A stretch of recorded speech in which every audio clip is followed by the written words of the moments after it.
Hi, we're doing a box opening of Forcemaster versus Warlord.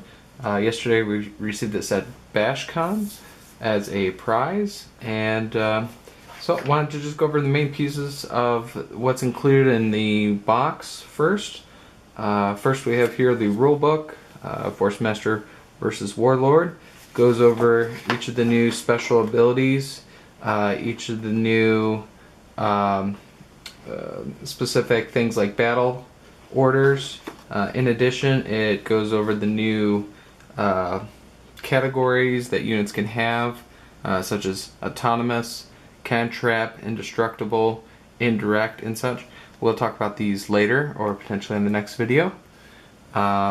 Next, we have here in the box, I've already punched out the little markers, but it came with quite a few additional markers, including extra burns.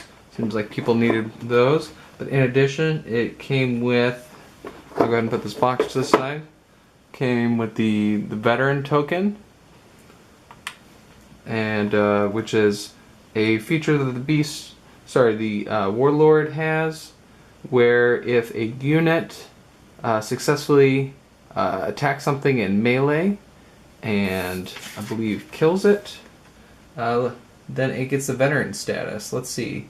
Makes a melee attack against the enemy creature and destroys that creature.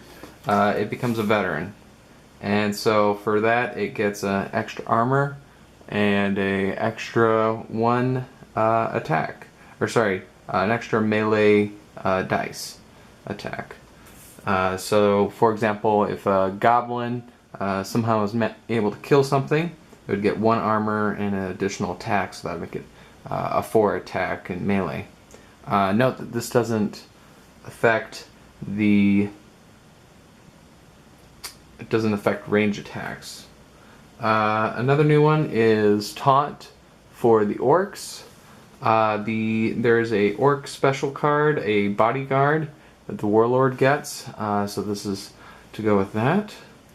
Next we have Slam, which is very important for most of the Force Mages, very powerful spells, but in addition some of the rock attacks.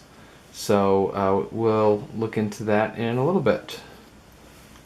Next is a token for the Forcemaster's deflect ability. So she's able to pay 1 mana each turn to give herself a defense.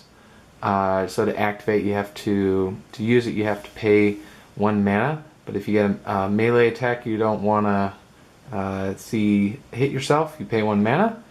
And then flip this over, roll your dice, and if you roll well enough, if you get a 7 or above, then it is deflected and you avoid the attack, which is pretty awesome.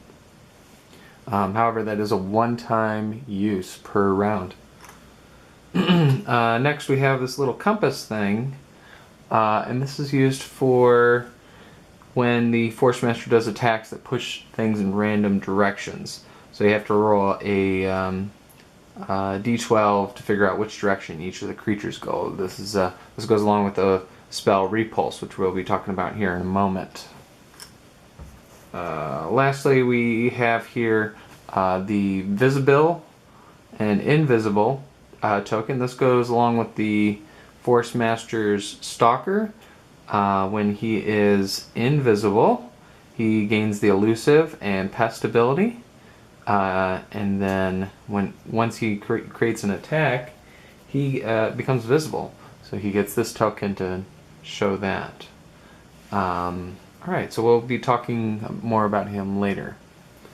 And I think that'll be it for this video. Next video will be the cards for the Forcemaster. There's a lot of things to go over. Thank you. So go ahead and just use my call sign on YouTube